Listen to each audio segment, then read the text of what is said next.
Yo creo que podemos iniciar con mi origen. Yo soy guerrerense, nací en la ciudad de Taxco, Guerrero, hace ya muchos años, hace 68 años. Mi familia es proveniente de Guanajuato y proveniente de Estados Unidos, pero se asentaron desde los 40 y toda la familia Mosqueda, de donde orgullosamente provengo, somos tasqueños. Sí, mi infancia transcurrió en la ciudad de Taxco. Siempre estudiamos, toda mi familia, mis amigos, en escuelas públicas. Por lo tanto, teníamos mucha convivencia de juegos comunes en aquella época. Básicamente, todas las tardes teníamos reuniones con los amigos, los vecinos. Llegué a contar más de 30 amigos vecinos con los que jugábamos canicas, trompo, valero, elevar papalotes, los juegos de temporada que existían en cada época del año, sin descuidar los estudios en la escuela primaria, en donde hicimos grandes amigos que mantenemos hasta la fecha.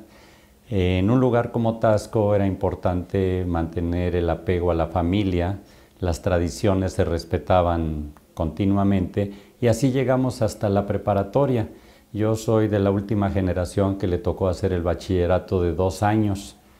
Curiosamente, cuando terminamos el bachillerato, allá por el año de 1973 y tenía que entrar a la universidad, la mayoría de la gente de provincia que terminábamos bachillerato tendríamos que venir a la Ciudad de México, a la Universidad Nacional, pero a raíz del movimiento del 68 y sus consecuencias, los calendarios escolares de provincia y de la Ciudad de México se desfasaron. Por lo tanto, a nosotros nos tocaba esperar 6, 8 meses para ingresar, y esa fue una de las razones por las que paralelamente vine a terminar estudiando en la UAM, ser miembro de la primera generación.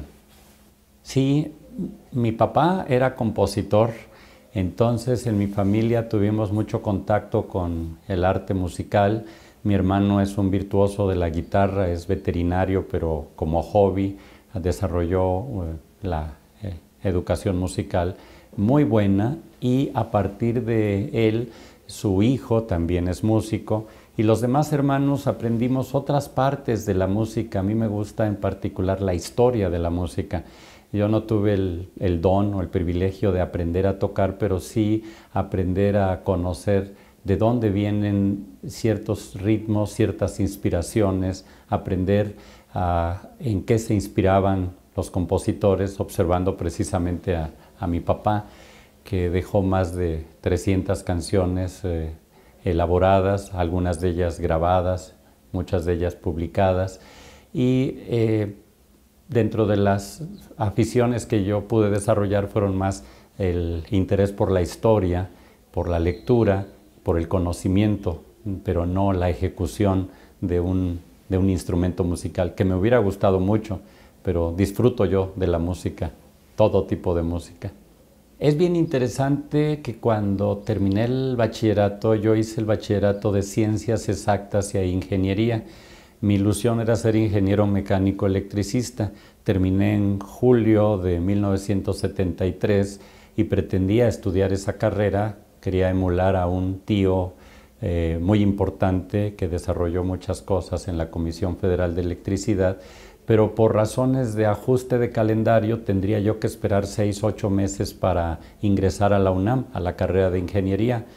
Entonces mi papá, viendo que muchos de nosotros en esos 6, 8 meses descuidábamos el ingreso a la universidad, muchos de mis compañeros abandonaban los estudios, se ponían a trabajar, había necesidades que cubrir, me enviaron a estudiar a una universidad de provincia. Me fui a la Universidad del Estado de México, donde no me aceptaron porque mi bachillerato era de 2 años y en esa universidad el bachillerato ya era de 3, pero me ofrecieron hacer un tercer año de bachillerato y obtener el pase automático a mi carrera. Y ahí estuvo el detalle, como diría el clásico Cantinflas. Durante ese año me di cuenta que en realidad mi gusto por la ingeniería era superado poco a poco por las ciencias biológicas en ese año.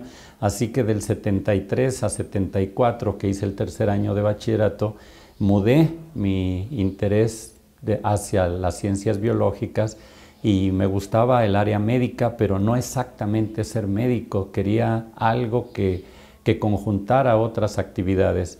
Cuando finalizaba ese año, descansando un domingo, abrí el periódico y a doble plana, creo que era agosto del 74, julio, vi una convocatoria de algo muy raro con una imagen como de una araña que decía Universidad Autónoma Metropolitana, convocatoria para el ingreso a la primera generación, y ahí leí una palabra que me llamó mucho la atención. Entre las carreras que se ofrecían había una cosa que se llamaba estomatología.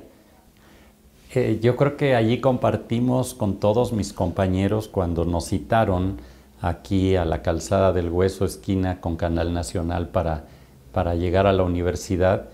Y cuando el primer punto es que al llegar al Metro Tasqueña y preguntar por autobuses para venir a la Universidad Metropolitana, nadie absolutamente sabía de qué estábamos hablando.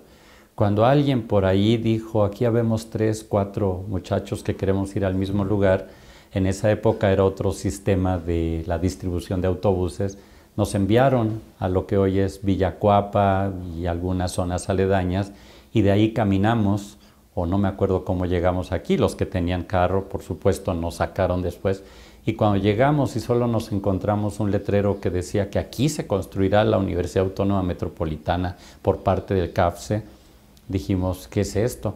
Pero cuando escuchamos el discurso que nos dijo allí el doctor Ramón Villarreal, donde nos dijo que era una universidad diferente lo que se planteaba, que íbamos a aprender haciendo y hacer aprendiendo, esa frase la recuerdo muy clara, allí dijimos, no importa que nos citen en unos días más, en unas semanas más, porque el sistema es lo que va a valer la pena. Yo creo que de ese momento al día de ingreso, en otras circunstancias, la mitad de los que fuimos ahí hubieran desertado, se hubieran sentido defraudados, pero estoy seguro que los mismos que estuvimos ahí ese día y que regresamos el 11 de noviembre a iniciar las actividades, todos estuvimos presentes, no hubo deserción, creímos que era válida esa postura de nuestro rector.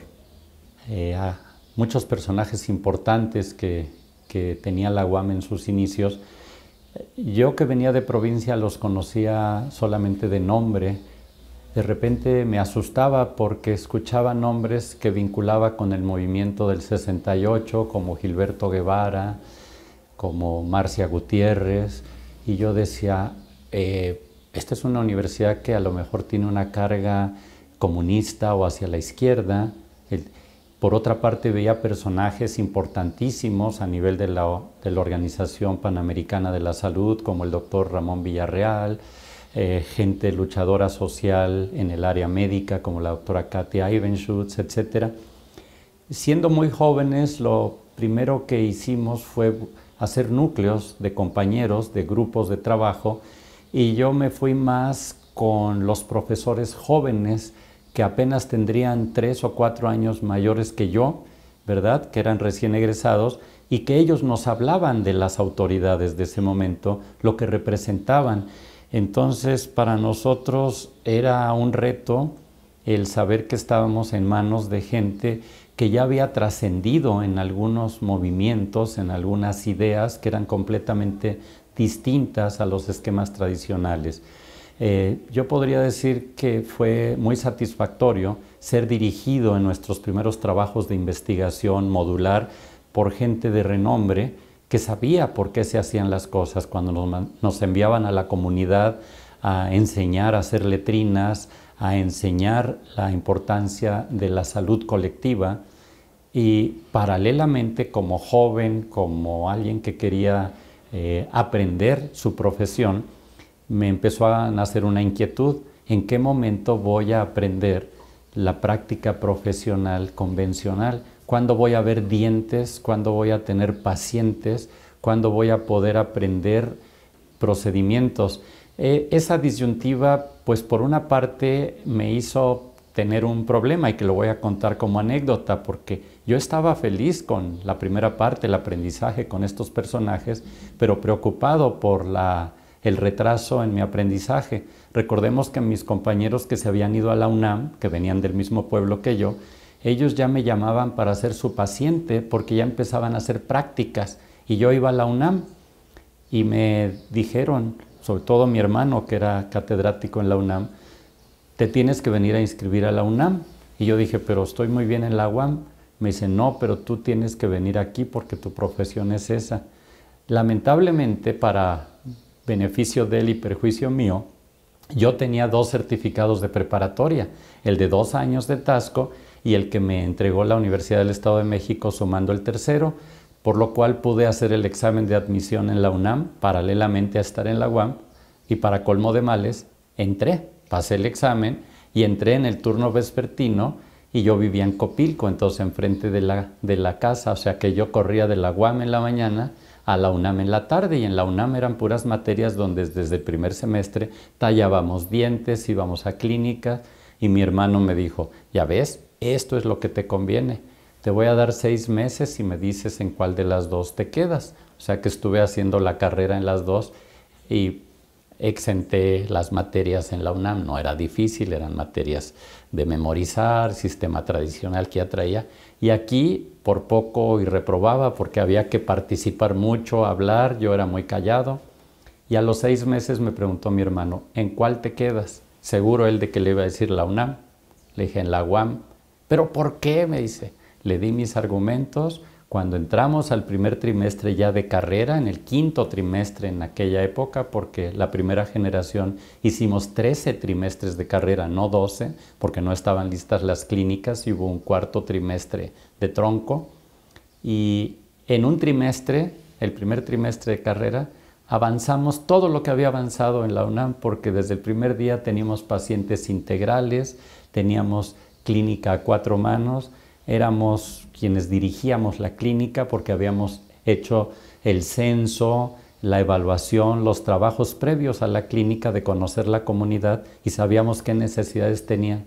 Cosas que en la UNAM teníamos que ir a buscar personas para que se dejaran operar, limpiar los dientes, etc. Entonces fue una situación muy interesante el inicio en 2 universidades. Tuve esa oportunidad, ese privilegio de ser alumno simultáneamente de la misma carrera en 2 instituciones, una totalmente tradicional con gran prestigio y otra novedosa, con mucha incertidumbre, pero que inmediatamente me demostraba que podía superar las actividades.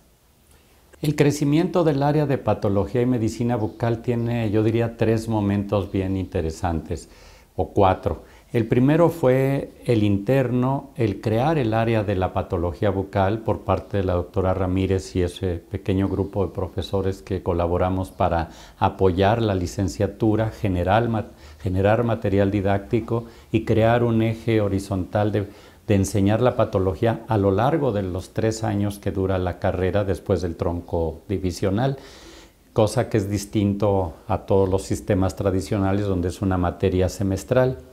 Una vez que cumplimos eso y que yo regresé de Inglaterra ya formado en patología bucal, se diseñamos con la orientación y la guía de la doctora Ramírez, el curso de especialización en diagnóstico integral y patología bucal de 1 año de duración. Allí recibimos en la primera generación 13 estudiantes y el objetivo de los primeros años de este posgrado fue formar gente capaz en docencia para llenar el área de patología bucal en las universidades de nuestro país. Era no solamente crear o formar patólogos bucales, sino formar especialistas que tuvieran capacidad, además de hacer investigación, de resolver problemas clínicos complejos, y cambiamos la denominación con todo el procedimiento ante los órganos competentes, terminando en el colegio académico, la aprobación de la especialidad en su nueva denominación, patología y medicina bucal. Cuando alguna vez uno de mis más queridos amigos y colegas, que ya no está con nosotros, el doctor Marco Antonio Díaz Franco, que fue secretario de la unidad y fue mi compañero de trabajo en la creación de los diplomados en medicina bucal, me planteó esa posibilidad y me dijo, nos gustaría proponerte para profesor distinguido. Lo primero que vino a mi mente fue, ver en esas imágenes que están en la sala de consejo académico a todos los profesores que han recibido esta distinción, muchos de los cuales les tengo mucha estima, gran respeto y gran recuerdo, solo por mencionar algunos: la doctora Gloria Eugenia Torres, la doctora Katia Ivenschutz, el doctor Víctor López Cámara, etc. Yo dije, no, de ninguna manera. ¿Cómo quieres que yo esté al nivel de ellos?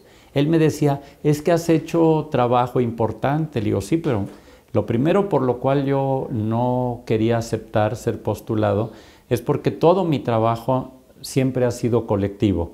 Yo no puedo hablar de trabajo individual y siempre he pensado que muchas de estas distinciones son al individuo y no me daba cuenta que en realidad es un reconocimiento de la institución a lo que se ha hecho por la institución. Él me convenció y otros colegas de que no era solo hacia mí, sino yo era representante o depositario de lo que hemos hecho como grupo y que de esa manera obtener una distinción, si la obtuviera, sería una distinción para el grupo. De esa forma dije, bueno, allá ustedes que quieran proponerme, ustedes sabrán por qué, yo no lo juzgaría. Pero en el momento que esto avanzó, la verdad es que yo sentía demasiada emoción y mucha más responsabilidad, porque me sentía como que los ojos estaban puestos en mí cuando normalmente soy una persona que transita por los pasillos pensando qué vamos a hacer con nuestra actividad del día, con la clase, con los alumnos, y no tanto qué vamos a hacer con una distinción. Pero en ese momento sentía que la gente me saludaba porque sabía que estaba el proceso, y cuando llega el momento de que se dio el anuncio, la votación, que fue unánime, que es algo que me sorprendió, que no hubiera abstenciones para decir, bueno, yo no lo conozco, que todos dijeron sí, merece ese reconocimiento. La verdad que fue una de las emociones más grandes que he tenido en mi vida y que espero no defraudar con mis acciones. Es una pregunta muy interesante. ¿Qué pienso que ha pasado desde el inicio de mi trayectoria hasta ahora? Primero, que pienso que han pasado solo 5 minutos desde que yo saldría caminando aquí por una sola calle y llegar a la calzada del Hueso y tener que tomar una combi que ponía la universidad para irme a donde tomaban los delfines para irme a Tasqueña. No siento que hayan pasado 50 años desde ese momento. ¿Qué pienso en la parte profesional? Que la universidad ha cumplido, por lo menos yo puedo hablar de mi área, ha cumplido con creces su compromiso social en la formación, en la resolución de problemas, en la inserción en la comunidad, en los sistemas de salud, en la docencia. ¿Qué pienso? Que la universidad me dio herramientas para poderme desempeñar en donde me pare, donde me inviten a hablar de los problemas de nuestra situación. ¿Y qué pienso? Que la universidad fue o es el lugar más maravilloso donde he conocido a los mejores amigos, donde hemos creado sueños que se han convertido en realidad porque han tenido fundamentación, porque se discuten, porque no dependen de una autoridad, no dependen de una decisión vertical, sino somos capaces, un grupo, de soñar, de decir queremos hacer este proyecto y pasamos por las instancias correspondientes, los defendemos, algunos de una forma, otros de otra, pero formando grupo, aunque al final el grupo no seamos grandes amigos que nos vayamos a tomar una copa o un café juntos, pero para el problema que la universidad determina, allí sí somos grupo, somos muchos y somos muy unidos para las cosas. Eso aprendí de la UAM, es lo que puedo decir que en 50 años he vivido.